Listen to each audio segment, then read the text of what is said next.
Today we are going to start the fourth practical activity, again based on the topic inverse trigonometric function.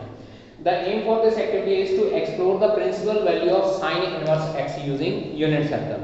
अब इस activity को करने के लिए पहले हम लोग को तीन कंसेप्ट जरूरी हैं जानने. First one is concept of inverse function कि फंक्शन का इनवर्स कब एग्जिस्ट करता है.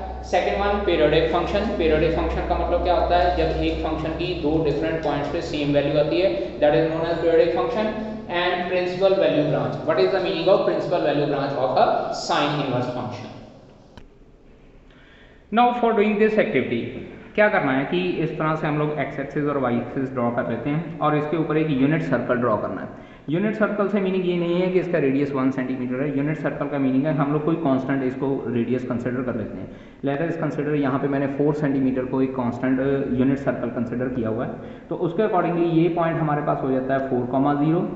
This point will become 0,4 and this point will become -4,0 and this point will become 0,-4. अब उसके बाद क्या करना है कि हम लोगों ने दो वाई एक्सिस के पैरेलल स्ट्रेट लाइंस ड्रॉ करनी है और उन स्ट्रेट लाइंस के ऊपर इस तरह से स्केल को रख लेना है. स्केल को रखने के बाद now see here as you can see कि ये जो 21 सेंटीमीटर है, ये just I am giving you just an example. 21 centimetre x axis के ऊपर लाई करके इसको हम लोग इस तरह से मूव करना शुरू करते हैं आगे की तरफ. अब आगे की तरफ मूव करते हैं तो इसका मतलब एक लाइन इसको यहाँ पे सर्कल में 24 सेंटीमीटर इसको कट कर रहा है. अब इसी सर्कल को अगर हम लोग इसी तरह से पैरेलल स्केल को आगे की तरफ लेके जाते हैं तो यही 24 सेंटीमीटर चेक कीजिए सर्कल को दूसरी साइड पे भी कट कर रही है. Now what is the meaning of this thing. मैं क्या करता हूँ कि सर्कल के सेंटर से एक एक्यूट एंगल ड्रॉ करता हूँ.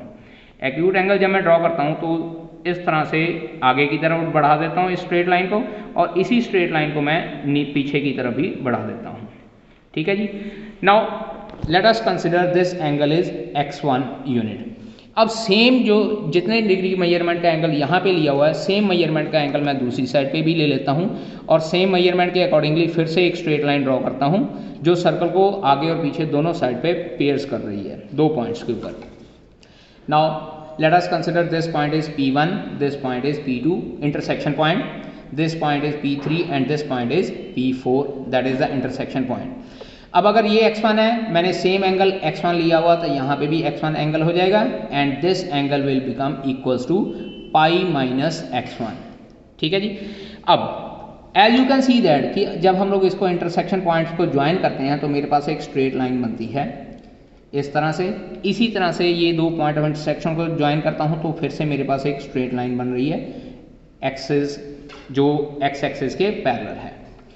अब मेन मोटिव यहाँ पे हमारे पास क्या है कि अगर मैं यहाँ पे जो y कोऑर्डिनेट की वैल्यू है कॉरस्पॉन्डिंगली यहाँ पे x की सेम वैल्यू है और सिमिलरली वही वैल्यू यहाँ पे y कोऑर्डिनेट की है, लेकिन अब की बार यहाँ पे x कोऑर्डिनेट मेरे पास नेगेटिव है. मीन्स टू से कि अगर मैं y is equals to sine x consider कर लेता हूँ तो मेरे पास y is equals to sine x1 की जो वैल्यू आ रही है वही वैल्यू मेरे पास साइन पाई माइनस x1 की आ रही है. बेटा जी यहाँ पे ध्यान दीजिए, पाई माइनस x1 कौन सा है, दिस एंगल. सेम वैल्यू यहाँ पे आ रही है और सेम वैल्यू यहाँ पे आ रही है. इट मीन्स दो पॉइंट्स पे सेम वैल्यू आ रही है, so this function is not 1-1 function. y is equals to sine x जो है इज नॉट 1-1 फंक्शन. ठीक है.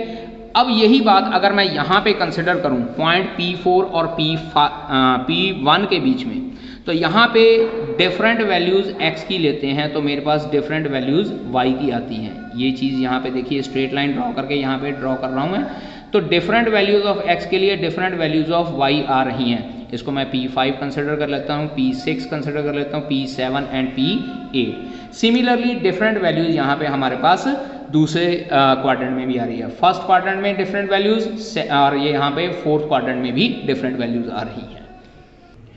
अब यहाँ पे जैसे हम लोगों ने देखा है कि P1 और P2 की वैल्यू सेम आ रही है, डिफरेंट वैल्यूज़ ऑफ x, लेकिन यहाँ x की डिफरेंट वैल्यूज़ के लिए जो y1 की वैल्यूज़ है वो डिफरेंट आ रही हैं. और अगर हम लोग यहाँ पे देखें this we have draw an angle of 90 degree and this we have draw an angle of 90 degree, तो टोटल जो हमारे पास एंगल है हमारे पास ये एंगल सम इज 180 डिग्री. इसका मतलब क्या है कि अगर हम लोग साइन फंक्शन की साइन थीटा फंक्शन की अगर वैल्यूज़ कंसिडर करते हैं with the difference of 180 degree, तो हमारे पास जो है साइन की वैल्यूज़ डिफरेंट वैल्यूज़ के लिए डिफरेंट आंसर्स आते हैं। और ये डिफरेंट आंसर्स हमारे पास, लेट अस कंसिडर कि मेरे पास ये एंगल π/2 है, then this angle will be minus of π/2, क्योंकि नेगेटिव डायरेक्शन में जा रहा है, तो साइन की जो वैल्यू है -π/2 से लेकर अगर π/2 कंसिडर करते हैं तो उसमें मेरे पास जो है साइन फंक्शन डिफरेंट वैल्यूज आती हैं for different values of x, that is sine will become a 1/1 function. और अगर ये 1/1 फंक्शन आता है तो इसका मतलब इसका इनवर्स एग्जिस्ट करता है, और इसी तरह से इनवर्स एग्जिस्ट करता है तो हम लोग we can find out the different intervals in which sine inverse of sine function exist. और अगर हम लोग ये डिफरेंट वैल्यूज कंसिडर करते हैं तो बेटा हमारे पास डिफरेंट वैल्यूज आती हैं, आइदर -π/2 से लेकर π/2 और π/2 से लेकर 3π/2। सिमिलरली अगर हम लोग फोर्थ क्वाड्रेंट और थर्ड क्वाड्रेंट की तरफ जाते हैं तो हमारे पास वैल्यूज आती हैं -3π/2 से लेकर -π/2। As you can see that कि सभी वैल्यूज में हमारे पास 180 डिग्री का डिफरेंस आता है, तो इसका मतलब है कि हमारे पास जो ये क्लोज्ड इंटरवल ऑफ 180 डिग्री है, these are known as the principal value of branch of sine function, and this principal value branch will act as the domain for inverse function, domain for inverse function which will be the principal value of sine inverse function.